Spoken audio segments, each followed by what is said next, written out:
So this is my PSP, I've had it since I was 16 and it's had N64 emulators on it, Dreamcast, PS2 emulators on it since I was 16. But nowadays you can play it on any smartphone, you can download the emulator, download the ROMs and play it on your smartphone, which trumps all these £100, £200 devices that look like a Nintendo DS really and play retro games when you can do it with your phone and a PlayStation controller. Pretty simple, especially if you get a Sony Xperia, you can use your PS4 controller, pretty simple.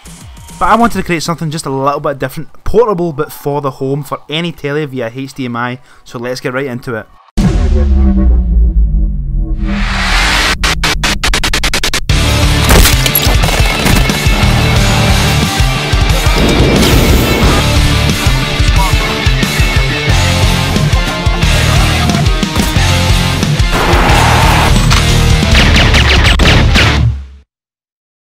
So here's my new project, which is going to be an absolute beast based on the Raspberry Pi 2 and custom firmware with a few extra parts that I found online, battery and a custom part which I had to make myself. So first thing, you need to solder all the parts that you need to solder up for this project, like this on and off switch, what I need to control the power on and off for the Raspberry Pi, obviously. For anyone who's ever soldered before, it is the most annoying fucking thing on the planet. I've burnt myself about a million times doing it before and I will not do it again. Except I fucking did. And that's why I've made this fucking beastie homebrew bench vise out of duct tape and some pliers. So I've been soldering everything to this PowerBoost 500C.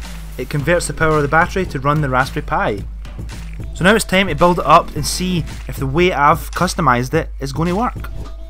So then I connect the battery to the PowerBoost 500C and the 500C to the Raspberry Pi GPIO header. Header pins number 2 and number 6, which gives the Raspberry Pi full power from the battery for up to 4 hours. Despite some dodgy soldering and absolute beastie custom parts, it actually looks quite good. So I've actually made the cables for the on and off switch too long and also used different gauges. That's amateur for you. And this is the micro SD slot which our operating system shall go on in all our games and all our emulators. It's fucking brilliant. So now that everything's secure, I need to use a hot glue gun to glue all the wires down to prevent the wires from breaking off. And hot glue, oh my fucking god, it's the most annoying thing ever.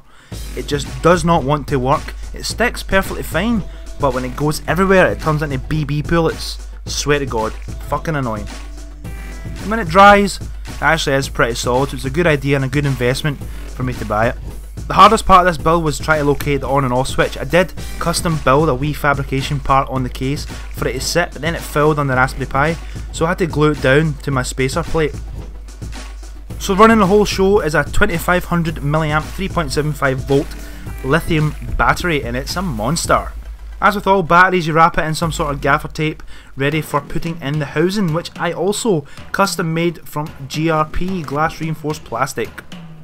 It simply sits in perfectly and the cable length is perfect for connecting into the PowerBoost 500C, and it stops any heat transferring between the two melting, because the heat in this thing is going to be ridiculous and I need to invest in a heatsink for the Raspberry Pi, which will come later.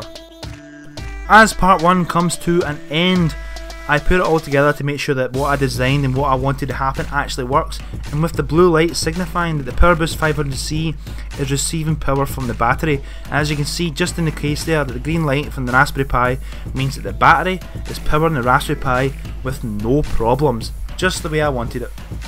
And the schematics for this are all online on the RetroPie website, but the way I've built it is quite custom on its own, and I can't wait to show you part 2 when I actually get it up and running. Right, so that's Scotch Box part 1 over and done with. Part 2 is coming very soon. I've been playing it every day. It is probably the best project I've done. It's so good, it's so handy. Although it only lasts 4 hours, you can upgrade the battery.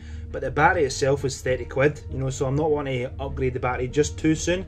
But you can also still plug it in, so you can take it to your friend's house, you can take it here and there, and you can play GoldenEye, play all these games, but that's coming soon. You'll see how that works. So thanks for watching part 1, and I'll see you in part 2. See ya!